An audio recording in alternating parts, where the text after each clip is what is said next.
파이, QQQ 모아가는 거 그것만 생각하시는데 저는 그 지수보다 이 ETF가 훨씬 더 지수 대비 아웃퍼폼하지 않을까.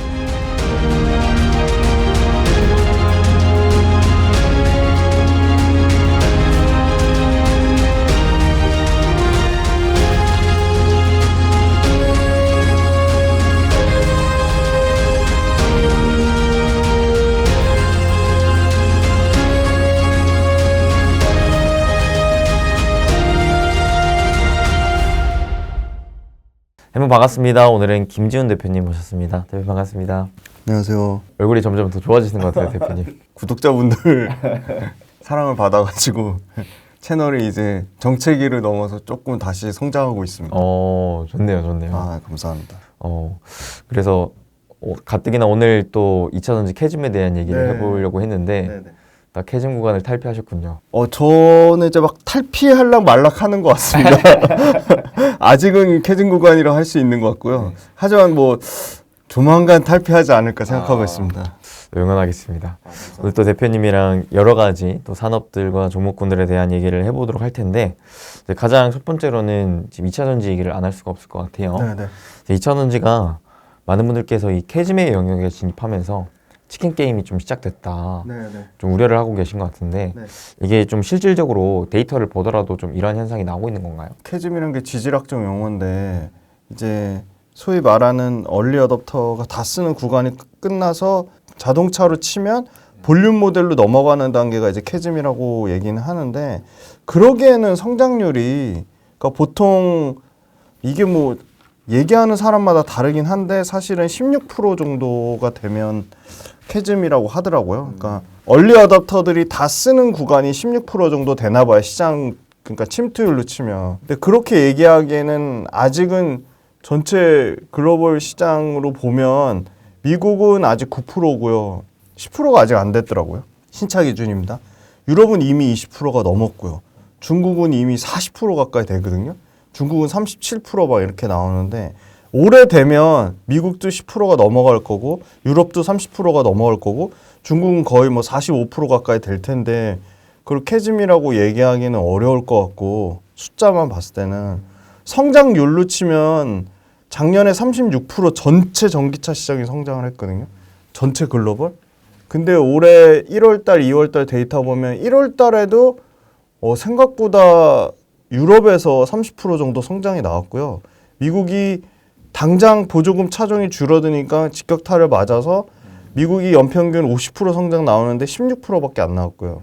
근데 2월달에 완전히 집계된 건 아니지만 2월 중순까지 보면 2월달에 유럽에서도 여전히 25%에서 30% 정도, 27% 평균 정도 수준 나왔고 1월달보다는 2월달 미국 데이터에 조금 잘 나왔거든요. 30%까지는 안 되지만 그런 거 봤을 때는 완성차별로 다른 거지 이걸 일괄적으로 전기차 산업을 캐즘이라고 말하기는 어려울 것 같고 두 번째는 하이브리드하고 공존하는 문제 때문에 하이브리드한테 시장을 많이 뺏길 거 아니냐 그렇게 얘기하시는 분들이 많은데 하이브리드 자체가 생각보다 전기차를 완전히 대체해서 커버하기에는 완성차 업체들한테 요구하는 그 친환경 탈탄소 관련된 벌금 문제를 하이브리드가 대체할 수가 없고요. 하이브리드가 그만큼 전기차 수준의 킬로와트당 에너지 밀도가 안 나오기 때문에 그런 부분은 전기차로 가는 과도기적인 그냥 일시적인 대체 수단에 좀 불과한 측면이 있고 그 다음에 세 번째는 중저가형 전기차 매력적인 신차들이 그동안 안 나왔는데 중저가형 신차들이 이제 꼭 뭐 LFP 배터리를 쓰던 안 쓰던 중저가형 전기차 신차들이 상당히 많이 올해부터 쏟아져 나온다는 거죠. 그리고 중국 전기차 밸류체인을 썼을 경우에 보조금에서 제외됐던 차종 중에 일부가 다시 중국 전기차를 그 즉시 밸류체인을 배제하면서 상당 부분 포드하고 GM 그다음에 스텔란티스 일부 차종 BMW까지 포드가 아마 한 종에서 두 종 GM이랑 스텔란티스도 역시 한 종에서 두 종 정도가 다시 보조금을 미국에서 다시 원복이 되거든요.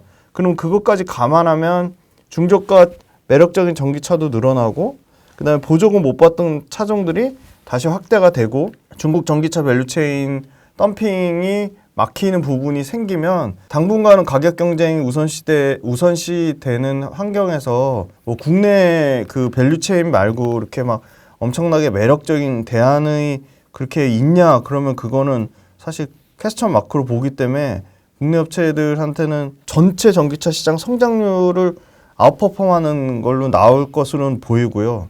근데 문제는 이제 SK온은 포드하고 현대차가 주력인데 물론 발빠르게 포드의 일정 부분 현대차로 넘기긴 했지만 상당히 완성차마다 굉장히 좀 편차가 너무 심할 것 같고 그리고 마지막으로 LG에너지솔루션 김동면 사장님이랑 삼성 SDI 최은호 사장님 그리고 SK온 이번에 새로운 이석희 사장님 다 공통적으로 얘기한 거는 뭐냐면 기술의 혁신, 기술의 진보에 대해서 얘기했거든요.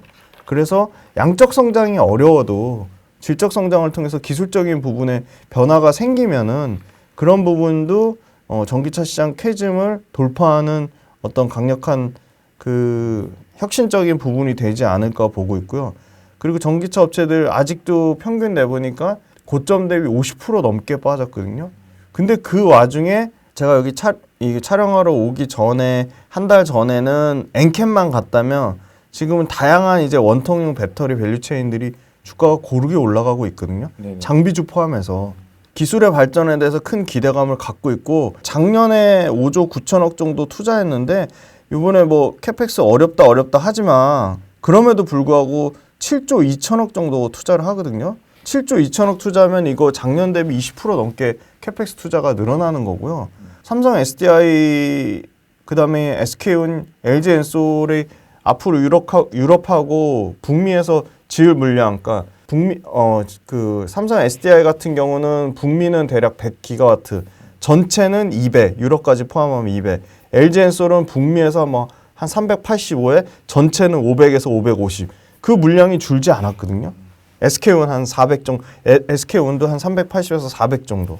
그래서 캐즘이라고 얘기하기에는 국내 업체들의 다양한 기술 변화와 더불어서 북미하고 유럽 시장에서 중국의 점유율을 다시금 상당 부분 많이 뺏어오는 계기가 될 거라고 보고 있고 또 아주 부정적이었던 뭐 바닥을 모를 정도로 계속 빠졌던 리튬 가격이 최근에 굉장히 가파르게 지금 올라오고 있거든요. 그 이유는 전체 글로벌 리튬 공급량이 아마 14% 정도 감소될 것 같고 그리고 리튬 관련된 생산 업체 중에 가장 영향력 있는 엘버말이나 칠레 SQM 대표도 올해 아마 하반기부터는 완전히 정상화될 거고 수요 관련돼서 최소한 26년까지 2.5배 정도 수요가 늘어날 거라고 보면 연평균 성장률 그래도 30%대는 유지할 거라고 얘기를 했기 때문에 그런 부분 측면에서도 부정적인 뉴스가 한꺼번에 다 쏟아져 나왔는데 그 부정적인 뉴스에 이제 주가가 그렇게 좀 덜 반응하는 측면이 있거든요. 그래서 저는 캐즘이라고 얘기하기에는 앞으로 바뀌어야 될 부분들이 너무 많다고 보고 있고요. 그 대중화 단계로 이미 저는 캐즘을 넘어서서 이미 전기차 발전 단계가 대중화에 진입했는데 문제는 이제 소비자의 선택에 문제가 있는데 아주 희망적인 거는 영국에서 영국과 독일에서 보조금 없앴음에도 불구하고 영국에서 30% 정도 2월 달에 성장 나왔거든요. 그래서 그 추이는 좀 지켜봐야겠지만 부정적인 부분보다는 긍정적인 측면이 많다. 근데 다만 리튬 가격 못지않게 최악의 우려 요인으로 꼽히는 거는 이제 11월 달에 트럼프가 당선되는 여부 그거에 따라 조금 더 한번 크게 출렁일 것 같은데 주가는 이제 선반영이니까 11월 달 다 돼서 반영하지는 않을 것 같고 그거보다 앞당겨서 보통 5, 6월 달에 장이 한번 출렁이니까 그때 한번 반영이 되지 않을까. 근데 지금은 AI 관련된 것도 고점 논란이 계속 나오니까 그럼 AI 관련된 부분 그다음에 정부의 저 PBR 밸류업 근데 정부의 저 PBR 밸류업 막상 실제 까봤더니 실질적인 대책이 안 나온 거죠. 그리고 기업들이 진짜 그거에 관련돼서 뭐 자사주를 환원한다든지 소각한다든지 아니면 배당금을 늘린다든지 그런 정책이 나오는 회사 자체가 몇 개 없거든요. 그래서 저는 2차전지 쪽으로 다시 수급이 좀 가지 않을까 그렇게 보는 이유가 최근에 연기금이 골고루 엄청나게 삽니다 지금. 캐즈미로는 뭐 반은 맞고 반은 틀리다라고 보고 있습니다. 제가 그 개인적으로 생각을 해봤을 때 워낙 작년에 특히나 국내 배터리 관련 기업들의 주가가 강했었던 가장 큰 요인이 미국 IRA 법안이었잖아요. 그러다 보니까 결국에 작년에 좋았던 건 이 북미 시장을 맞습니다. 이제 좀 타겟해서 좋았던 것 같은데, 근데 그 중요했던 북미 시장의 침투율이라든지 성장률이 올해 좀 작년에 비교했을 때는 좀 꺾이는 부분 또는 뭐 전체 침투율이 좀 10% 구간대로 진입하는 부분, 이런 부분들이 좀 캐즘의 영역이라고 생각하는 게 아닌가라는 생각이 좀 들었거든요. 북미에 대한 기대감만큼 숫자가 못 따라온 거죠. 실적도 그렇고 얘기하신 대로 그게 바로 성과로 안 나타나니까 그런 측면인데, 그 부분이 북미에 대한 캐파라든지 북미에 대한 실적 나오는 부분이 중단되거나 멈춘 게 아니고 다소 1, 2년 정도 이연됐다고 보는 게 더 합리적이라고 보고 있고요. 북미 관련돼서 이제 여전히 물론 뭐 CATL 관련된 부분도 있고, 최근에 또 BYD 관련된 기사가 나온 게 있는데, 너무 기가 막히게 그 워렌 버핏이 BYD 주식을 전량 다 매각해서 지금 현금으로 한 250조 정도를 갖고 있거든요. 그러니까 그걸 봤을 때 BYD 회장도 우리 미국 진출 못한다, 그렇게 또 밝힌 측면이 있거든요. 그래서 CATL이 미국 시장을 혼자 다 끌고 가기에는 상당히 어려운 점이 있고, 그 틈을 지금 삼성 SDI가 굉장히 공격적으로 북미하고 유럽에서 증설하는 부분이 있거든요. 그래서 결국은 캐펙스 투자 관련된, 뭐 이따 질문 주실 수도 있겠지만, 자금 여력, 현금 흐름, 그리고 이 첨단 생산세 공제 관련된 부분도 여러 가지 우려는 많았지만, 이제 가장 늦게 받는 삼성 SDI가 향후 3년 동안 3조 5천억에서 4조 가까이 받거든요. 그게 바로 현금으로 꽂히는 구조기 때문에 그걸로 계속 캐펙스 투자가 들어가는 거죠. 그래서 철저하게 좀 완성차 차종별로, 그러니까 어떤 차의 밸류체인이냐에 따라 굉장히 극명하게 차이가 날 거고, 당장 올해 24년도에 이제 그 FEOC에 해당되는 분리막하고 엔캠 같은 전액 업체가 사실 엔캠만 간 건 아니고 골고루 갔어요. 솔브레인도 갔고 동아기업도 갔고요. 그다음 심지어 덕산 테코피아 같은 회사까지 갔는데, 엔캠 가는 동안에 분리막 업체는 철저하게 소외된 거죠. 왜냐면 2024 인터배터리 갔다 오셔서 알겠지만, 소위 말해서 전고체 배터리로 가면 액체 전해질 누수돼서 그 폭발 위험 때문에 고체 전해질로 바뀌면은 고체 전해질이 분리막 역할을 하니까 분리막이 없어질 거 아니냐, 그런 우려 때문에 분리막 업체들 뭐 WCP라든지 SKI 테크놀로지가 박살났는데, 그러기에는 시간의 갭이 너무 큰 거고, 이제 분리막 업체들도 그 전고체 배터리에 대한 대비를 이미 WCP나 SKI 테크놀로지 다 하고 있는 거죠.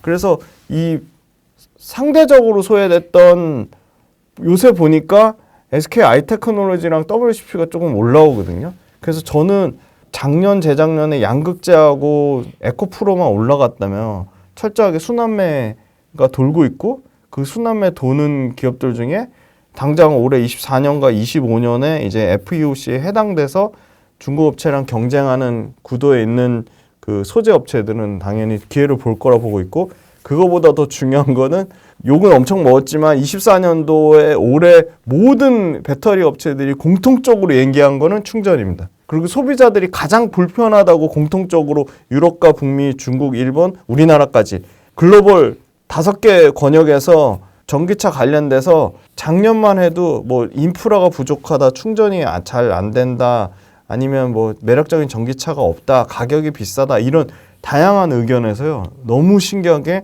다 공통적으로 충전만 좀 빨리 됐으면 좋겠다.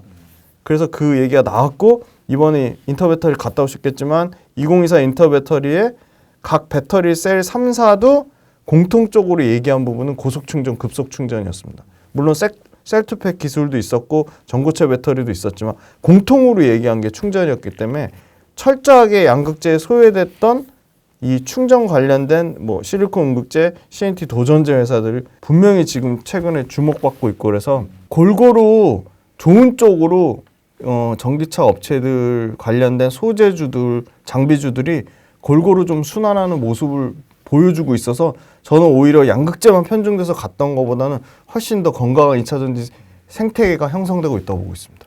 근데 사실 제가 그 인터배터리를 다녀왔는데 다녀왔을 때 그 가장 현장의 열기가 뜨거웠던 건 전고체 배터리이긴 하더라고요. 네네네. 이 전고체 배터리 관련주에 대해서는 어떻게 생각하세요? 네, 그 전고체 배터리 관련주에 대해서 원래 가장 일단 전고체 배터리 자체가 리튬이온을 이동 통로인 전해액을 액체에서 곡체로 바꾼다는 거거든요. 근데 이 전해질을 액체로 쓰면 전해질이 새서 누수돼 가지고 그것 때문에 폭발의 위험이 생겨서 가장 이 리튬이온 배터리의 약점으로 잡혔던 게 폭발의 위험성이거든요. 저희 부모님도 전기차 타고 싶은데 야 전기차 타면 탈출 못 해가지고 불에 다 타 죽잖아. 그거를 많이 우려들을 하시더라고요.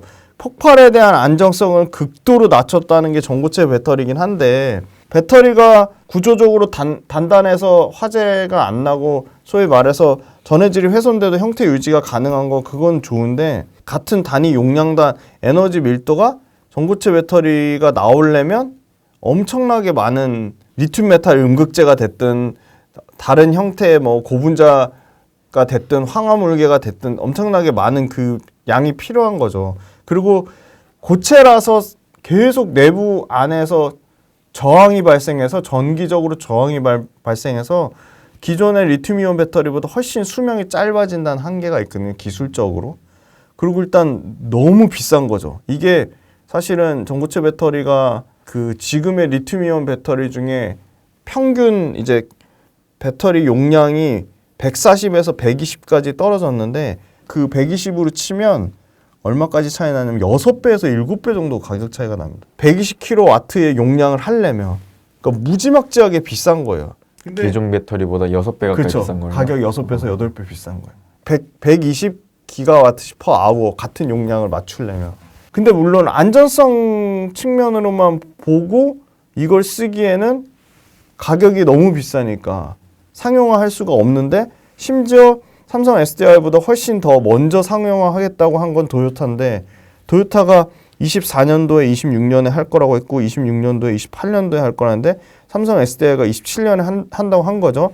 근데 삼성 SDI가 음극을 리튬 메탈을 쓴다고 해서 리튬 메탈이 토요타보다는 훨씬 같은 단위 용량당 에너지 밀도가 좋고 그런데다가 그 전고체 배터리 쓰면은 그 경량화 소재 탄소섬유로 경량화 소재를 써야 되는데 그 탄소섬유가 또 엄청나게 비싼 고부가치 소재거든요. 근데 그 탄소섬유를 안 쓰고 같은 동일한 배터리 팩 내 같은 고밀도 에너지를 쓰게끔 차량 내 공간을 확보하고 킬로그램 내 에너지 밀도를 그러니까 생산 공정상에서 원가를 절감한 거예요. 삼성 SDI가. 그래서 우리는 토요타보다 생산 원가가 15에서 20% 이상 절감되는 효과가 있을 거라고 했고, 근데 아까 말씀드린 고체 전해질을 쓰면 안에 전기 내부 저항 때문에 수명이 짧아지는데 그 수명 짧아지는 문제는 아직 해결 못했고, 그래서 전고체 배터리 이제 구분 완충으로 600km 가는 거를 2026년에 양산하겠다고 했거든요. 근데 양산이 중요한 게 아니라 계속 말씀드리지만 양산하는 거를 얼마나 그 적정 가동률과 적정 수율로 해야 되는 문제인데 적정 가동률 보통 80에서 85% 보고 적정 수율도 85%로 보는데 지금 테스트 단계에서 양산으로 가서 적정 가동률과 적정 수율이 나오는 게 전고체 배터리 전 그냥 일반 리튬이온 배터리가 대략 1.5년에서 3년 걸렸거든요. 그것도 심지어 유럽 공장 가면 가동률 떨어지고 수율 안 나와서 불량품 생기고 북미 공장 가면 물만 바뀌어도 수율 안 나오고 가동률 안 나오는데 지금 기술적으로 최상의 난이도라고 하는 이 전고체 배터리가 얼마나 이게 가동률이나 수율이 나올까 27년 양산하기 위해서 그냥 샘플 테스트만 삼성 SDI가 4년 했대요. 샘플 테스트를 해봤자 예를 들어 배터리 연에 100만 대를 하려면 샘플 테스트 10,000대 미만 아마 할 거예요. 5,000대, 3,000대 이거 샘플 테스트 하는데 그 3,000대, 5,000대에서 된 거가 10만 대, 100만 대에서 양품으로 나온다는 보장이 없는 거죠. 그러니까 저는 시간이 27년 양산한다고 해도 실제로 의미 있는 물량이 나오려면 거기에 플러스 2, 3년 더 더해야 되지 않을까. 그러니까 그것까지 감안해서 LG엔솔이 고개를 갸우뚱하더라고요. 삼성에스테 너무 성급하게 27년 얘기하는 것 같다. 실제로 LG엔솔은 30년에 양산하겠다고 했어요. LG에너지솔루션하고 삼성 SDI하고 난이도를 봤을 때 LG엔솔이 삼성 SDI보다 높으면 높았지 절대 낮지 않다고 생각하거든요. 그래서 LG엔솔이 30년에 전고체 양산하겠다고 한 게 오히려 더 현실적이지 않을까 그렇게 보고 있고, 다행인 거는 정부에서 그 안덕근 그 산업부 장관이 적극적으로 차세대 배터리 개발하는 거 육성하겠다고 해서 5년간 1170억, 2억, 요 금액이 중요한 게 아니라 이거 1170억 돈도 주지만 차세대 배터리 개발하는 팀에 그 소위 말한 세제 혜택 그리고 인센티브 주고, 그래서 적극적으로 육성하겠다고 해서 여기에 대거 삼성 SDI, 뭐 LG엔솔, 그 다음에 SK온, 뭐 에코프로비엠, 에코프로, LNF, 포스코퓨처엠, 소재사까지 다 참석해서 아마 정부랑 민간 합동으로 해가지고 이 아마 좀 빠르게 전고체 배터리 나올 거는 같은데, 양산되는 거는 아까 말씀드린 삼성 SDI가 27년에 딱 나와도 거기에 플러스 알파 해야 되고, 사실 그거보다는 저는 이 당장 지금 쓸 수 있는 이 원통용 배터리 그게 상당히 그 원가 절감을 많이 했어요. 생산 속도도 개선하고 원가 절감도 하고, 그래서 468에 관련돼서 왜 금량도 개발했다고 해서 지금 많이 그렇잖아요. 화제가 됐잖아요. 근데 이게 아마 당장 LG엔솔이 올해 8월 달에 양산하고요. 삼성 SDI가 25년 초에 양산하니까 저는 이 원통용 배터리 관련주가 최소한 내년 상반기까지는 계속 좀 주목을 받을 것 같아요. 그리고 원통용 배터리 기존에 안 쓰던 업체들이 지금 완성차 업체들이 대거 지금 상당히 많아지고 있어요. 지금 BMW, 볼보, 스텔란티스 다 유럽은 각형 쓰거든요.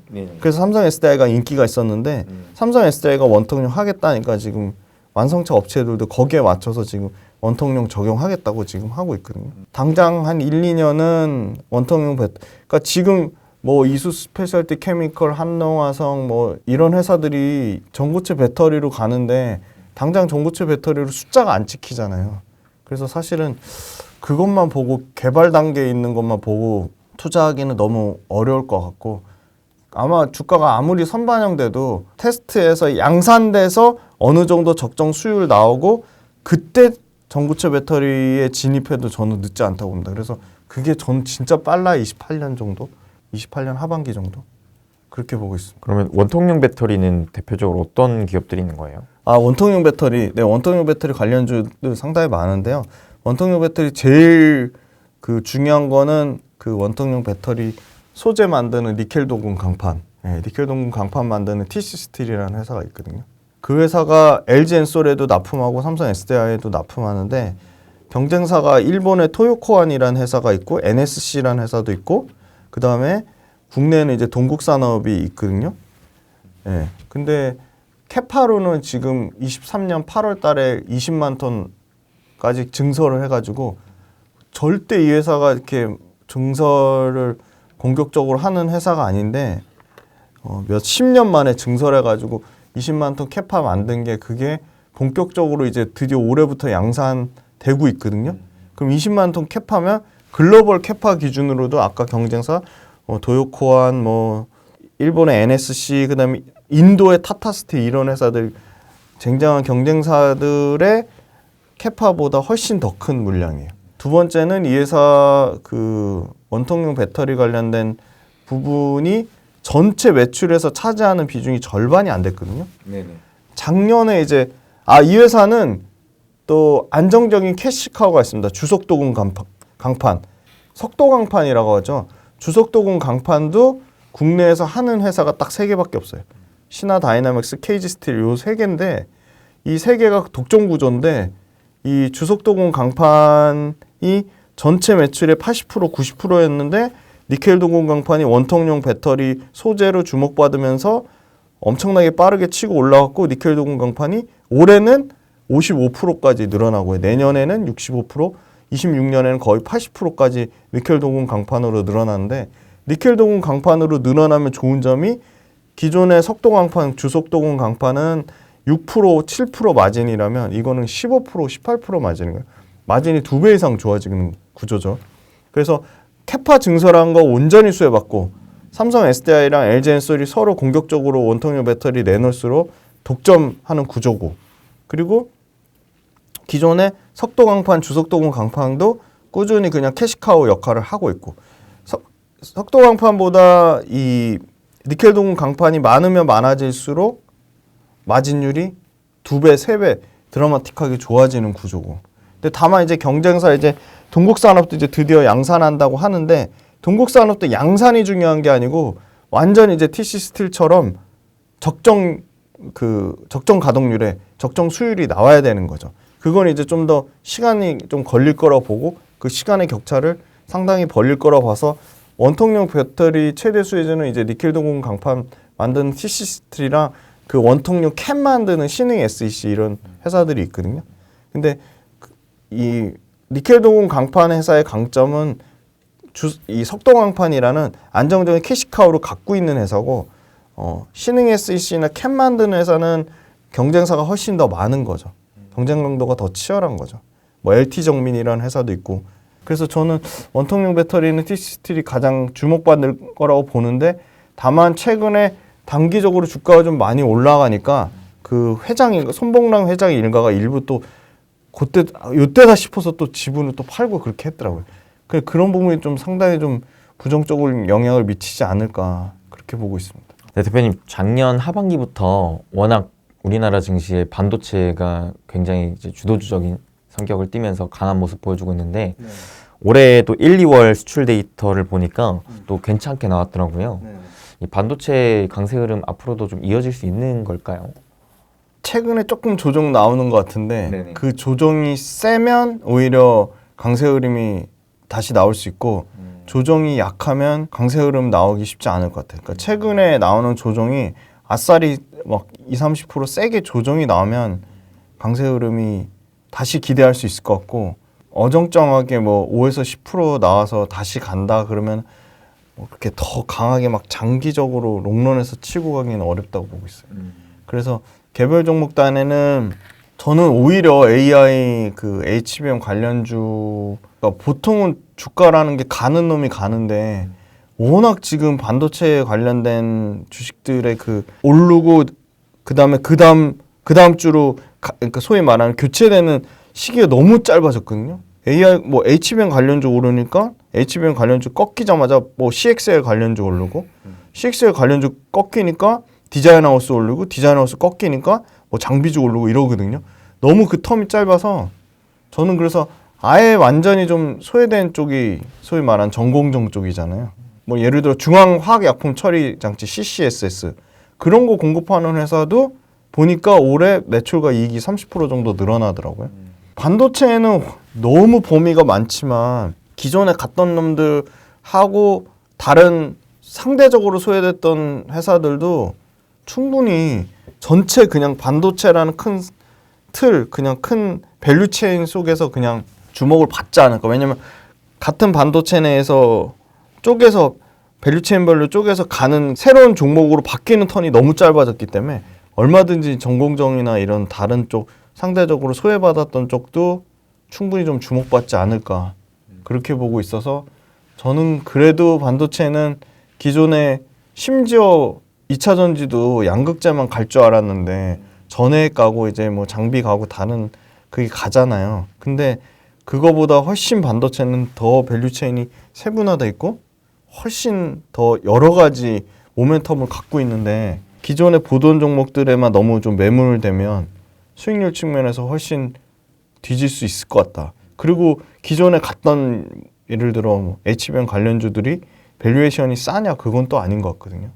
상당 부분 땡겨와서 반영된 측면이 있어요. 물론 올해 전년 대비 전체 이 AI 관련된 부분 그 시스템 업체나 아니면 디자인하우스나 설계 자산 만드는 IP 업체나 전체적으로 뭐 20% 넘게 성장하는 거 맞는데 그거를 얼마의 주가에 반영됐는지 여부가 중요한 것 같아요. 근데 저는 많이 반영된 것 같아요. 가격적으로 싼 게 없어요. 다 너무 부담스러운 수준이라서 사람들이 부담스러운 수준에 막 관심을 갖기 시작하면 그때부터 기가 막히게 조정을 받아요.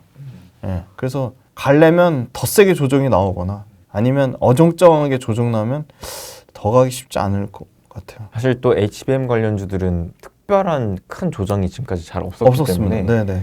네, 말씀하셨다시피 여기서 막 더 강하게 올라가기 위해서는 네네. 한 번은 좀 꺾인 다음에 그렇죠. 네네. 좀 올라가지 않을까. 건강한 조정이 나와야 되지 않을까. 네. 그리고 사실 이제 우리가 익히 알고 있는 뭐 대장주라 하면 한미반도체가 있는데 한미반도체 밸류가 어느새 PER 50배가 좀 넘었더라고요. 50배 넘었죠. 거의 70배 될 겁니다 지금. 네. 올해 실적 좋아져도 그거 감안해도 70배입니다. 그래서 예전에 우리 전공정단에서 대장주였던 ASML이 거의 이제 최고가 기준이 PER이 한 50배 정도였던 것 같은데 네네네. 지금 그를 뛰어넘은 상황이기 때문에 네.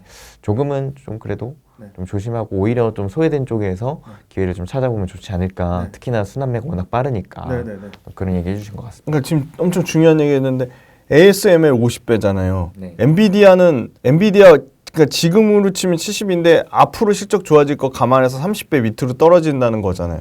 엔비디아가 30배인데 한미반도체 60배, 70배 받는 거는 말이 안 되는 거죠. 심지어 그 밑단에 있는 거는 거의 100배 되는 것도 많거든요, 지금. 아마 가온칩스가 100배 될 거고요. 그래요? 네, 오픈엣지가 한 7, 80배 될 겁니다. 물론 계속 가온칩스나 오픈엣지도 실적이 드라마틱하게 좋아지거든요. 그래서 기왕이면 사람들 기대감만큼 숫자가 따라와야 되는데 2차 전지 관련돼서 꼭 빼먹었던 얘기가 사람들 기대값이 많이 올라오면 숫자가 같이 올라왔으면 사실은 2차 전지 그렇게 박살 안 났을 겁니다. 근데 사람들 기대감만큼 심지어 올해 실적 보면 에코프로비움, LNF 추정치긴 하지만 작년에도 안 좋았잖아요. 근데 작년보다 더 빠질 것으로 예상을 하거든요. 매출은 늘어나는데 이익이 못 따라오는 거거든요. 지금 AI 반도체 관련된 업체들 똑같은 거예요. 기대가 엄청 올려놨는데 그것만큼 이익이 따라오는 그 사람들 기대값을 더 뛰어넘는 이익이 나올 거라고 보기 때문에 엔비디아는 더 가는 거고 다른 거는 그렇게까지 엔비디아 뭐 이익이 YY로 400% 늘어나는데 우리나라 업체들 중에 지금 AI 반도체 HBM 관련주라고 되는 것 중에 영업이익이 400% 늘어나는 회사들은 아마 거의 없을 거거든요. 기대값만큼 이익이 따라와야 된다.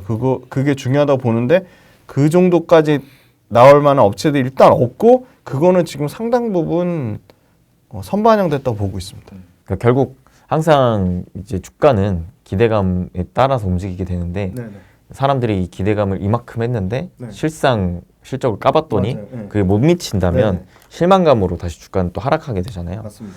네, 반대로 사실 저번 촬영에 이제 소개시켜 주셨던 리노공업 같은 경우에는 오히려 실적 발표 이후에 서프라이즈가 나오다 보니까 갑자기 또 주가가 그때 이후로 굉장히 강한 상승을 보여줬었거든요. 그러니까 그런 지금은 뭔가 소외를 되어 있지만 앞으로는 사람들의 기대치를 좀 상회할 만한 실적이 나오면서 주가가 다시 좀 올라갈 수 있을 만한 종목군들을 좀 발굴해내는 게 좀 중요할 것 같다는 얘기를 해주시는 것 같습니다. 리노공업 같은 경우는 말씀하신 대로 실적 잘 나왔고 심지어 이익률이 평상시에 40%대 이익률인데 4분기 때 영업이익률 52% 나왔거든요. 그러면 52%면 맨날 말씀드리는 HPSP면 50%대 영업이익률 나올 줄 알았는데 리노공업도 52% 나온 거죠. 리노공업도 그 소위 말하는 양산용 소켓보다 R&D용 그 연구개발용 소켓이 AI 디바이스의 최적화에 대한 기대감 때문에 엄청나게 이 커스터마이즈 AI 스마트폰, AI 노트북 이 하드웨어에 대한 기대감을 가장 많이 받았는데 그만큼 숫자가 찍히는 거죠. 그래서 상당히 주가가 좋았는데 리노공업 외에 저는 앞으로 그러면 소위 말하는 아까 말씀드린 뭐 전공정 관련된 것도 말씀드렸고 그래서 어느 업체들이 좀 괜찮을까 봤더니 최근에 진짜 많이 싸진 거는 두산 테스나거든요. 한 고점 대비 30% 넘게 빠졌거든요. 근데 그렇게 빠졌어요? 예. 전혀 주목을 못 받더라고요. 근데 실적이 나쁘지 않아요. 이 회사도 당연히 올해 매출 최소 20에서 30% 정도 성장을 하고 영업이익 같은 경우는 30% 이상 성장하거든요. 그리고 당연히 내년에도 매출 20%, 영업이익 30%. 그러니까 매출은 최소 20% 이상 꾸준히 역성장 없이 성장을 하고 영업이익도 꾸준히 30% 성장하는데 이 회사야말로 후공정 오사트 업체의 원탑이거든요. 물론 LB세미콘도 있고 SFA 반도체도 있지만 두산으로 가면서 완전히 이제 한 단계 레벨업이 된 거죠. 그리고 두산의 그 박정원 회장이 22년도부터 향후 5년 동안이니까 27년까지 1조 넘게 반도체에 투자를 하겠다고 했거든요. 두산그룹의 지금 박정원 회장 체제에서 전폭적인 지지를 받고 있어요. 그다음에 두 번째는 아주 삼성하고 끈끈해요. 삼성전자가 테슬라한테 받은 후공정 패키징 테스트 물량을 거의 두산 테스나가 싹쓸이하고 있거든요. 그래서 테슬라 물량 일부 늘리려고 테러다인의 그 시스템 온칩 테스트 장비 대당 30억짜리를 30대 이상을 최근에 구매를 했어요. 테슬라 장기 물량 대응하려고. 이게 1,000억 넘게 장비를 샀는데 그럼 그 1,000억 넘게 장비를 그냥 들이지 않죠. 다 물량에 대한 그 향후 수주에 대한 다 대응이 돼 있기 때문에 지금 그런 거거든요. 그 다음에 주력으로 한 게 차량용 반도체인데 차량용 반도체가 문제가 있어서 차량용 반도체 실적이 일부 꺾인 게 아니고요. 차량용 반도체 회사들이 자기네들 자체적으로 공정 개선한다고 11월부터 1월 달까지 3개월 동안 일부 일시적으로 반도체 입고를 중단했어요. 그래서 두산 테스나 가동률이 급격하게 떨어졌는데 그게 이제 완전히 정상화된 거죠. 그 다음에 세 번째는 당연히 이 회사는 삼성전자, 하이닉스 다 고객사로 패키징 테스트를 하고 있고요. 세 번째는 최근에 엄청 눈여겨볼 기사가 삼성전자 시스템 LSI보다 이 CIS 이미지 센서의 압도적인 1등 소니거든요. 근데 소니가 삼성전자 시스템 LSI 사업부, 파운드리 사업부 경쟁시키려고 소니가 이 이미지 센서 공정 일부 후공정 패키징 테스트를 국내 업체한테 맡긴다고 발표했어요. 그러면은 국내 업체에 구체적으로 협력 대상 나올 만한 데가 두산 테스나, LB세미콘, ALT 이 정도거든요. 근데 그 정도 캐파 되는 데가 두산 테스나밖에 없어요. 소니의 이미지 센서 맡아서 할 만큼 캐펙스나 양산 수율이나 그래서 그거가 아마 후공정 이미지 센서 후공정 아마 한국 이전 방안 타진한다고 하니까 소니 관련돼서 올해거든요. 내년이 아니고. 그럼 이게 분명히 굉장히 큰 이슈가 될 건데 물론 금액까지는 모르겠지만 그래서 저는 상당 부분 두산 테스나가 이 소니하고 테슬라 수혜를 받을 거라 보고 있고요. 아까 차량용 반도체 가동률은 완전히 정상화됐고 그 다음에 모바일 쪽에 굉장히 부진했었는데 생각보다 지금 갤럭시 새로 나온 휴대폰이 잘 팔리잖아요. 그쵸. 링하고 결합돼가지고 그래서 모바일은 그냥 기본 정도 수준만 해줘라. 그래서 뭐 모바일 수요 불투명하다 그렇게 부정적인 이슈로 나왔는데 그것도 정상화될 것 같고 그 다음에 최근에는 뭐 그렇게 크게 이슈가 되지 않으면 어찌됐건 지금 자율주행차 레벨 2, 레벨 3 열심히 지금 시장에 침투하고 있거든요. 그럼 자율주행 레벨 2, 레벨 3 가면은 이 이미지 센서 관련된 탑재량이 엄청나게 늘어날 수밖에 없죠. 자율주행 다 이 카메라 눈으로 다 하는 건데. 그래서 CIS 관련된 거는 앞으로 낙수 효과가 엄청 클 거다. 그렇게 보고 있고요. 그 다음에 차량용 반도체 당연히 계속 고도화되고 계속 고집적화돼가지고 테스트 자체 시간 자체가 평상시보다 30% 이상 늘어났거든요. 근데 얘네는 물량으로 하는 게 아니라 테스트 시간 대비로 돈을 받더라고요. 그래서 시간이 30% 늘어나면 당연히 P도 그에 합당하게 증가하는 상황이기 때문에 PQ가 지금 모두 좋아지는 구조인데 주가만 박살났고요. 지금 올해 PER이 14배, 내년 PER, 25년 PER이 매출 이익 30% 성장한다고 가정했을 때 10배까지 떨어집니다. 그러면 저는 한미반도체를 나쁘게 얘기한다기보다 70배의 밸류를 주고 살 거냐. 이 후공정 패키징 테스트도 계속 주목을 받을 수밖에 없잖아요. 삼성전자랑 하이닉스랑 치열하게 머프 쓰네 마네 막 하면서 MR, MUF 쓰네 마네 그렇게 하면 그러면 그 뒷단에 있는 패키징 테스트 업체들이 주목받을 거라고 보고 있고 그 중에 가장 규모의 경제를 갖춘 데는 저는 두산 테스나밖에 없다고 보고 있어요. 그 테슬라랑 소니 관련된 부분도 일시적으로 기사로 끝나는 게 아니에요. 저는 이거 분명히 이게 하반기에 아마 아주 크게 아마 나오지 않을까. 왜냐면 테슬라 시스템 온칩 독점 테스트 하는데 이거 두산 테스나밖에 없습니다. 근데 이게 최근에 사실 두산 그룹주 주가가 굉장히 좋잖아요. 맞아, 그거 에너빌리티 때문에 그런 것 같아요. 그리고 원전 때문에. 두산 로보틱스 주가도 괜찮거든요. 최근에 다시 회복돼서 올라오고 있어요. 맞아요. 두산 그룹주가 다 좋은데 두산 테스나만 유난히 완전히 소외됐죠. 왜냐면 다른 거 AI 관련주 살 게 너무 많으니까 이쪽 오사트까지는 안 온 것 같아요. 그리고 보니까 오사트도 대만 업체들이 꽉 찼거든요. 그렇죠. 근데 전반적으로 글로벌 대만 오사트 업체 뭐 AS이니 뭐 이런 데에도 그렇게 주가가 썩 좋은 상황은 아니더라고요. 그거에 영향도 좀 있는 것 같아요. 항상 오사트 업체들이 보면 주가가 거의 막바지 올라가는 맞습니다. 네. 케이스가 많더라고요. 네네. 워낙 이제 계속 물량을 최후방으로 받는 그렇죠, 그렇죠. 애들이기 때문에 이 회사들 관련된 이제 오사트 업체 나오는 거는 뭐 엠코라든지 AS라든지 글로벌 패키징 업체랑 좀 같이 연동돼서 좀 보시는 게 중요할 것 같아요. 근데 아까 중간에 또 자율주행 이런 얘기 나온 네네. 김에 네. 좀 여쭤보고 싶은 게 네. 최근에 수출 데이터가 좋은 게 네. 반도체 말고 또 네. 자동차 섹터가 있긴 하거든요. 네네네. 근데 자동차가 사실 최근에만 좋은 게 아니라 네. 실적을 거의 뭐 연간으로 쓸어 담고 있는데 네. 주가가 그에 비해서는 크게 안 오른단 말이에요. 근데 최근에는 이제 또 저 PBR 맞아요. 관련돼서 이슈 받으면서 현대차 같은 경우 좀 네네. 많이 올라긴 했는데 네네. 다른 부품사들 같은 경우에 네. 아직까지 좀 네. 바닥을 기고 있는 네네. 흐름이란 말입니다. 얘네들은 좀 어떻게 보세요? 부품사가 너무 어려운 것 같아요. 말씀 주신 대로 현대기아차만 PBR이 1배 미만이 아니고 부품사 1배 미만인 것들이 수두룩하거든요. 정말 많아요. 진짜 싸거든요, 부품사. 근데 이제 부품사는 철저하게 이제 전기차 관련된 모멘텀을 받냐 안 받냐 그걸로 크게 양분이 되는 것 같고, 부품사의 뭐 가장 큰 단점이라고 하면 너무 이제 첫 번째는 현대기아차 의존도가 너무 높다. 그러니까 고객사 다변화가 너무 안 돼 있다. 그렇죠. 너무 많죠. 뭐 경창산업, 뭐 또 뭐 있죠. 뭐 한일위아, 뭐 화신 전부 현대기아차 비중이 80% 90%인데. 근데 현대기아차 비중이 높다는 거는 그만큼 현대기아차에 종속돼 가지고 마진을 못 받는다는 거냐. 마진이 제일 대장 현대모비스도 그렇게 마진 좋지 않거든요. 그러면 그 현대기아차에 대한 완전히 종속된 관계에서 현대기아차 물량을 사실은 현대기아차가 2벤더, 3벤더로 가면 실적에 대한 리스크가 되게 큰 거죠. 그렇죠. 그런데다 글로벌 고객사로 확장이 나는 회사가 아직까지도 뭐 한원 시스템 SL 정도 말고는 없어요. 눈에 띄게 글로벌 고객사를 갖고 있다는 거 할 만한 회사들이 없고, 두 번째는 뭐 이 회사들 싼데 이 회사들이 뭐 자동차 부품 회사들이 뭐 당장 뭐 기아차 빼고는 현대차나 현대모비스, 현대위아 뭐 그렇게 배당을 많이 주거나 주주 친화적이지 않거든요. 그냥 PBR만 싼 거예요. PBR 싼 게 중요한 게 아니라 PBR 싸니까 그 회사 자체적으로 갖고 있는 현금 흐름으로 주주들한테 뭔가 환원하는 액션을 취해야 되는데 그런 게 전혀 없는 거죠. 그런데다 고객사 단순화돼 있죠.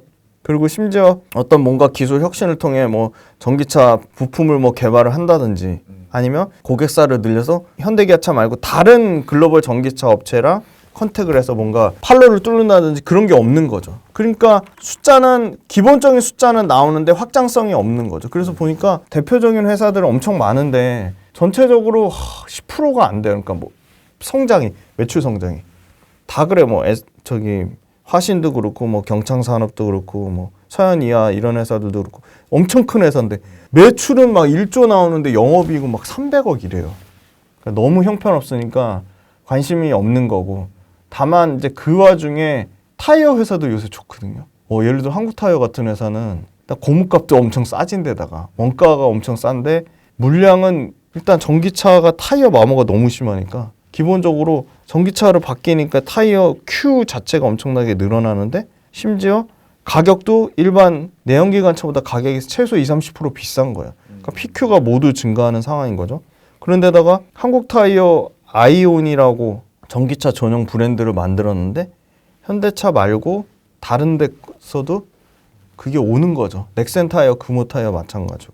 그러니까 원가 싼데 판가는 올리고 물량 늘어나고 글로벌 고객사들 생기고, 그러니까 한국타이어, 넥센타이어, 금호타이어 다 지금 좋은 상황인 거죠.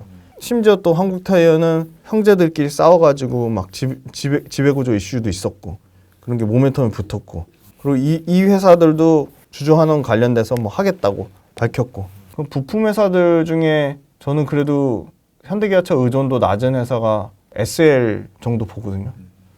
근데 전기차로 간다고 이 헤드램프를 안 쓰진 않잖아요. 앞에 엄청 크게 그랜저 신형 보시면 아시겠지만 완전 휘황찬란해졌어요. 완전 휘황찬란했잖아요. 네. 그런데다가 그 헤드램프 그 구간 자체가 엄청 커졌어요. 그러니까 그만큼 물량이 늘어나는 건데 가격도 훨씬 비싸요. 계속 높은 단가를 받고 있고, 그런데다가 현대기아차 말고 글로벌로 납품하거든요, SL 같은 경우는. 근데 SL은 매출과 이익이 연에 그래도 15에서 20% 성장을 하더라고요. 배당도 주고. 핵심은 차별화인데 고객사로 차별화하든지 아이템으로 차별화하든지 두 가지인데 그다음에 엑셀 같은 회사는 괜찮다. 그래서 봤더니 주가가 하나도 못 올랐죠. 근데 실적은 성장하거든요. 전기차 이 회사도 전기차 모멘텀이 있고요. 올해 같은 경우는 5조 5천억에 4,500억 정도 이익 나는 회사고 PER 4배예요. PBR 0.6배고 이익률은 한 8, 9% 돼요. 네. 그러니까 괜찮죠. 역성장 없었어요. 작년에도 4천억 가까이 이익 나왔고 내년에 6조 매출에 한 5천억 정도 영업이익 나는 회사니까 정말 꾸준하네요. 네, 진짜 꾸준해요. 네. 근데 이제 확실히 말씀하셨던 부품사들이 이제 워낙 고객사가 단일화되어 있고 네. 그리고 이제 사실 지금 트렌드 자체가 내연기관에서 전기차로 전환이 되는 국면인데 기존의 내연기관차로 돈을 막 많이 벌었다고 해가지고 그쵸. 얘가 막 추가적인 성장을 기대할 수 있는 게 아니기 때문에 뭔가 성장성을 가지고 가든지 아니면 번 돈으로 지금 주주들이 좀 환호할 만한 환원을 하든지 해야 되는데 아직까지 특별한 액션이 없기 때문에 그냥 계속 싼 거다 이런 포지션이네요. 그리고 빠르게 전환 안 하면 얘네가 갖고 있는 설비니 공장이니 이런 건 다 감가상각해야 되잖아요. 그렇죠. 엄청난 감가상각을 해야 되잖아요. 몇천 원씩 감가상각을 해야 되고 그 감가상각을 뛰어넘는 이익을 보여줘야 되는데 그렇게 이익을 보여주기가 매우 어려운 상황인 거죠. 빠르게 뭐 전기차 부품으로 트랜지션을 했거나 아니면 얘기한 대로 현대기아차에 대한 의존도를 낮추고 오히려 아무리 뭐 전기차 시장이 안 좋고 아무리 뭐 자동차 시장이 꺾인다고 해도 하이엔드 차종은 안 줄거든요. 지금 롤스로이스, 그다음에 포르쉐, 뭐 맥라렌, 아우디, 예. 엄청 고가차들이 연간 37만 대씩 팔린대요. 그럼 그 아싸리 국내 자동차 부품 업체들이 그 고가 차종으로 글로벌 고가 차종으로 포지셔닝을 하든가. 그러면 적게 파는 대신에 마진을 훨씬 많이 남기겠죠. 그런 회사들 아마 비상장사는 있을 수 있어요. 근데 국내 상장사 중에 그렇게 고객사를 다변화했다든지 아니면 제품 자체를 빠르게 트랜지션한 회사는 없어서 메리트가 없는 것 같고. 그 와중에 그런 걸 할 수 있는 기업들이 나온다면 좀 부각을 받겠네요. 자동차보다는 훨씬 부각을 받겠죠.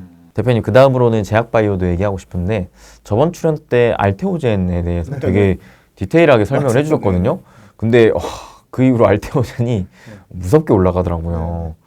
여전히 알테오젠 좀 좋게 볼 수 있는 걸까요? 알테오젠은 이제 그 키트루다 관련된 부분 이제 독점 원래 그때 당시만 해도 비독점이었는데 이제 독점 체결되면 연간으로 이제 받는 로열티만 해도 수천억에 달하니까 당장 내년부터 그게 숫자로 꽂힐 거고 그리고 물론 머크랑 독점 계약을 맺었지만 아마 다른 글로벌 빅파마들이 SC 제형에 대한 상당한 니즈를 갖고 있기 때문에 계속 글로벌 빅파마들의 관심 대상이 될 거고 그 기존에 동물 유전자를 제조합해서 동물의 고환으로 해서 인간한테 잘 맞지도 않는 부작용이 엄청 심했던 거를 인간 유전자를 제조합해서 만든 통증 완화 치료제 그게 국내는 이제 2천억 시장이고 글로벌로는 조단위 시장인데 그게 아마 당장 올해 상용화되면 그것도 신규 성장 동력 통증 완화 치료제 관련돼서도 신규 성장 동력을 갖고 있고 알테오젠 같은 경우는 계속 좀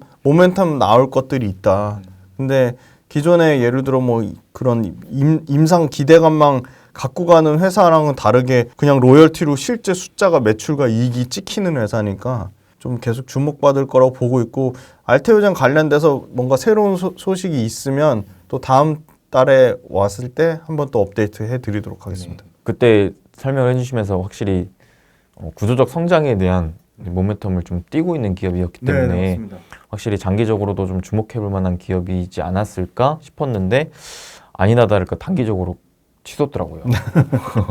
그런 되게 그 기업이 가지고 있는 재료를 많은 분들이 빠르게 알다 보니까 그게 단기간에도 좀 수급적으로 좀 몰렸던 것 같은데 아무튼 좀 장기적으로도 계속 좀 서치가 필요한 기업인 것 같습니다. 다음번에도 혹시 나오게 된다면은 그때 업데이트 해주시면 좋을 것 같고 혹시 이제 다음으로 또 추가적으로 좀 관심 있게 보고 계신 제약바이오 기업도 있을까요? 제약바이오 너무 어려운데 일단 글로벌 빅파마가 제일 관심 갖는 거는 항암 쪽 암 치료제랑 두 번째 비만 치료제거든요. 근데 비만 치료제는 국내는 한미약품이 가장 공격적으로 하는 것 같고, 그래서 비만 치료제 보려면 한미약품 계속 봐야 될 것 같은데, 아무리 한미약품이라고 해도 결국은 일라이릴리하고 노보노디스크. 네, 노보노디스크. 아, 역시. 네, 일라이릴리하고 노보노디스크잖아요. 일라이릴리랑 노보노디스크에 집중 투자하는 ETF가 나왔더라고요. 저는 먹으면 다 살이 쪄가지고 엄청 스트레스 받는데 먹는 양이 있으면 진짜 너무 행복할 것 같거든요. 그래서 비만 치료제 관련돼서 삭센다랑 마운자로 이 일라이릴리랑 그 노보노디스크가 계속 주목받고 계속 좋아질 것 같거든요.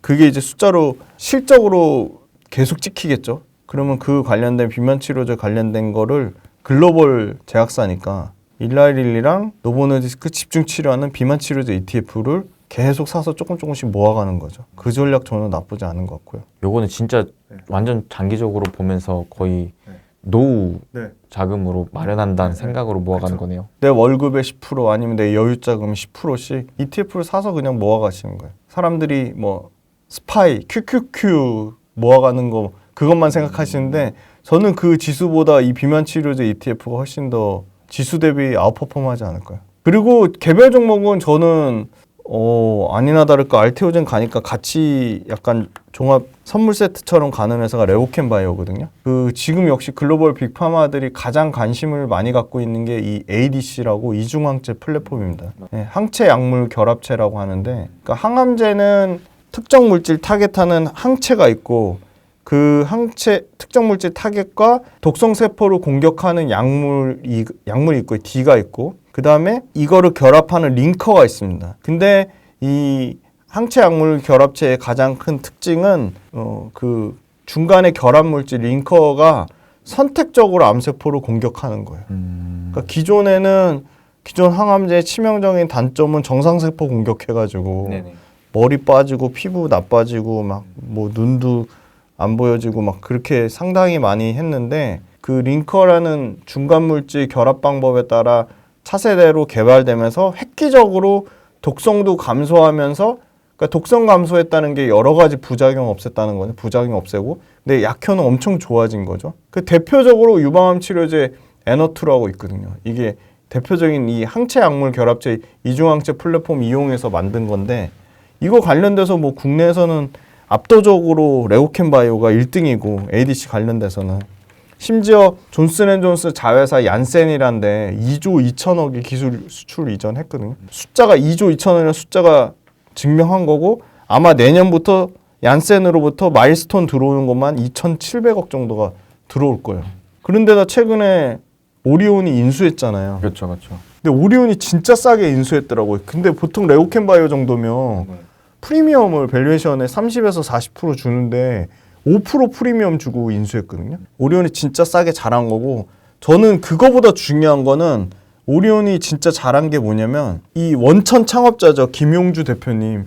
그 김용주 대표님 외 바이오 박사님들 이 사진을 하나도 노터치 건드리지 않겠다. 철저하게 그거 유지하고 우리는 금전적으로만 중장기적으로 서포트하겠다. 그래서 나중에 오리온을 바뀌면 자기네들 감사 바꾸고 사회회사 바꾸고 하잖아요. 그렇게 안 하겠다고 해서 이 바이오 기술 관련된 거는 물론 뭐 재무 쪽이나 이런 거는 일부 바뀔 수 있겠지만 경영권 포함한 이게 매각보다는 오리온의 일종의 투자 유치에 가깝다고 얘기할 정도로 레고캠 바이오 입장에서는 챙길 건 다 챙겼어요, 진짜. 그러네요. 그 5,500억 추가 자금 들어왔잖아요. 그럼 그건 무슨 말이냐면 지금 레고캠 바이오가 진행하는 얀센한테 기술 이전 받는 건 LCB84인데 LCB84 말고 LCB14도 있고 LCB67도 있고 다양한 LCB02도 있고 파이프라인이 있는데 이 파이프라인 자체가 개당 라인 하나당 최소 1,000억 이상 넘는데 라인 5개 후보 물질 10개 이상 임상 파이프라인을 3년 이상 당긴 거죠. 그러니까 엄청 공격적으로 임상 진행하고 그러면 그거에 따라 더 로열티 수취할 수 있는 게 엄청 빨라지겠죠. 그래서 얘네가 자체적으로 비전 2030이라 해가지고 조기 달성 가능한 임상 조기 달성 가능한 후보 물질 4개 5개 거기에 독자 임상 추가로 오리온으로 받은 돈은 포함해서 10개 독자 임상 5개 후보 물질에서 10개 비전 2030이라고 했는데 그게 최소한 3년에서 진짜 뭐 5년 이상 기간 단축될 것 같고요. 오리온한테 5,500억 받았으니까. 그리고 아까 얀센의 마일스톤 받는 게 2,800억이잖아요. 그러면 연구개발 투자금만 25년 기준으로 1조 넘게 확보한대요. 그럼 다른 이 R&D 하는 회사 거의 뭐 대기업급이 된 거죠. 이제 뭐 한미약품이나 유한양행급 된 거죠. 한미약품이나 유한양행도 1조 이상 그렇게 단기간에 이렇게 확보가 안 되죠. 네, 그러니까 엄청나게 확보가 된 거고, 그 다음에 이 회사만 주목받는 게 아니라 그 길리어드도 글로벌 프라이빗 에쿼티 하면은 넘버 2, 3 하는 칼라일에서 칼라일 VC 어빙그로스라고 있는데 어빙그로스가 길리어드 2.1억 달러 지원했거든요. 근데 2.1억 달러 지원한 게 이중항체 플랫폼 트로델비거든요. 트로델비 요게 이 레고캠 바이오의 일종의 약간 경쟁 구도거든요.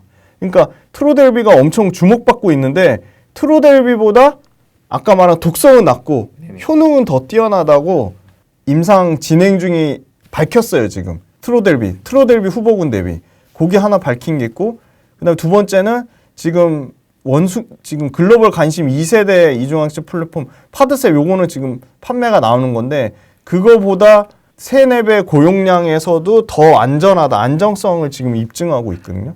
그래서 트로델비 모멘텀 그리고 파드셉 모멘텀 두 가지를 지금 동시에 지금 갖고 있습니다.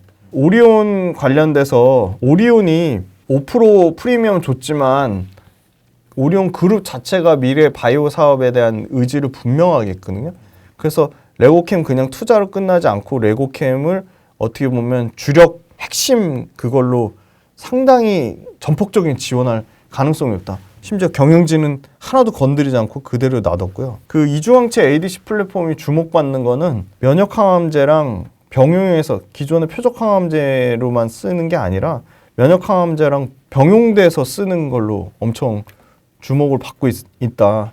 그래서 이 ADC가 당연히 글로벌 빅파마들의 가장 많은 관심을 갖고 있기 때문에 미래 트렌드로 이미 부상했고 앞으로도 계속 부상할 거로 보고 있고요. 3군데가 있거든요. 중요한 이제 학회. 사람들 이제 미국 임상종양학회 아스코만 생각하시는데 AACR이라고 미국 암연구학회라고 있거든요. AACR. 이 AACR하고 아스코하고 차이점은 아스코는 어느 정도 개발이 완전 진전돼서 최종 발표 단계 하는 거고 AACR은 전임상 단계, 연구 초록 단계 발표하는 데인데 AACR에서 가장 지금 4월 7일부터 4월 10일까지 샌디에고에서 열리는데 가장 기대되는 단체가 압도적으로 레고캠 바이오랑 ABL 바이오가 이 ADC 이중항체 플랫폼으로 가장 주목받고요. 그 다음이 이제 한미약품, 유한양의 뭐 앱클론, 뭐 지노맨 컴퍼니 이런 회사들이기 때문에 이중항체 플랫폼은 글로벌 빅파마가 관심 갖고 있고 아까 칼라일처럼 그런 프라이빗 에쿼티 진짜 선수들 중에 선수들이 이런데 막 지원하고 있고, 그 다음에 ADC 관련돼서는 트로델비하고 이제 그 파드셉, 파드셉 2개 모멘텀을 갖고 있는데 아마 오리온의 전폭적인 이제 금전적인 지원을 받아서 기존 경영진은 유지한 채로 이런 개발 단계에 있는 것들이 상당히 빨라질 거라고 보고 있습니다. 그래서 블록버스터 지금 이 레고캠 바이오가 진행하는 이 ADC 플랫폼이 현재 3개였다면 당장 올해 7개까지 2배 이상 늘어날 거로 보입니다. 요즘에 대기업들이 돈 많은 기업들이 다 좀 바이오 쪽으로 눈을 돌리는 것 같더라고요. 그만큼 앞으로 더 이제 고령화 시대에 장기적인 큰 부를 좀 거머쥘 수 있을 만한 미래 성장 동력으로 좀 삼고 있는 게 아닌가라는 생각이 드는데 이번에 오리온의 투자도 좀 심상치가 않네요. 이렇다 할 만한 진짜 삼성전자, 하이닉스, 배터리를 치면 LG에너지솔루션, 삼성 SDI, SK온 이렇게 딱 넘기 힘든 강력한 그 체제가 있잖아요. 그렇죠. 독점 체제가 있잖아요. 근데 제약회사 물론 유한양의 한미약품이라는 걸출한 회사가 있지만 삼성이나 예를 들어 SK나 그죠? 이런 회사들, 오리온이나 이런 회사들이 한 방에 5천억 1조씩 투자하면 한미약품이나 유한양의 지위가 그렇게 견고하게 유지가 될까요? 저는 그렇게 보고, 왜냐면 빅파마랑 조인해서 M&A 해가지고 그쵸. 말 그대로 원천 기술 사와서 그러면 상당히 어려울 거라 보고, 차라리 국내 회사들 중에는 오히려 처음에는 그랬거든요. 셀트리온 야 삼성 바이오로직스가 아무리 돈 때려 박아도 셀트리온 못 이기는데 지금 이미 역전된 지 오래됐거든요. 그렇죠. 물론 분야가 다르긴 하지만 셀트리온은 이제 바이오시밀러 쪽으로 위탁 생산보다 바이오시밀러에 더 주력하긴 하지만 근데 바이오시밀러에서 지금 상당한 갭 차이가 나거든요. 자본력으로도 기술을 뛰어넘게 된 거죠. 네네. 그래서 삼성 바이오로직스 같은 회사가 오히려 저는 글로벌 빅파마들이 서로 표적 항암제든 면역 항암제든 치고받고 싸우면서 엄청나게 약 개발하고 그리고 지금 특허 만료되는 약이요. 24년도부터 28년까지 수십 개가 쏟아져 나오거든요. 매출 10조짜리 그 특허 만료약, 복제시밀러, 바이오시밀러 약이 쏟아지거든요. 그래서 그거 약 어디서 다 만들 거냐? 없어요, 몇 개. 지금 스위스 론자, 삼성 바이오로직스, 셀트리온 그 정도거든요. 원래 중국의 우시바이오가 엄청나게 강력한 경쟁자였는데 아니 우시바이오는 웃긴 게 우시바이오가 제공하는 모든 그 약 관련 데이터를 중국 정부에 공개하라고 했대요. 그러니까 미국에서 난리가 난 거예요. 우시바이오 당장 다 빼. 그래가지고 우시바이오 물량의 상당 부분이 삼성 바이오로직스랑 론자가 가져갈 확률이 매우 높아졌습니다. 확정은 아닌데. 야 그거 우리 국가 그거 침해야. 그래서 미국 정부가 강력하게 지금 우시바이오를 제재하려고 하고 있습니다. 엄청난 강력한 그 중국의 뭐 탑 1, 2급 이 위탁 생산하는 업체거든요. 그쪽이 또 자연스럽게 또 무너지면 그 삼성 바이오로직스가 반대 수혜를 받을 수밖에 없죠. 그래서 최근에 그 미국이 또 중국으로 바이오 보안법 이제 걸면서 제재하겠다. 맞습니다. 이렇게 하니까 삼성 바이오로직스나 뭐 우리나라 ST팜 네, ST팜 이런 뭐 CDMO 하는 맞아요. 기업들이 주가가 갑자기 올랐거든요. 맞아요. 바이넥스 이런 회사들이 갑자기 빵빵 뜨는 게 그런 반사 수혜를 기대하고 있지 않을까. 그러니까 어떻게 믿어요? 그 솔직히 바이오 제약 회사만 그렇겠어요? 배터리 관련된 회사 믿을 수 있을까요?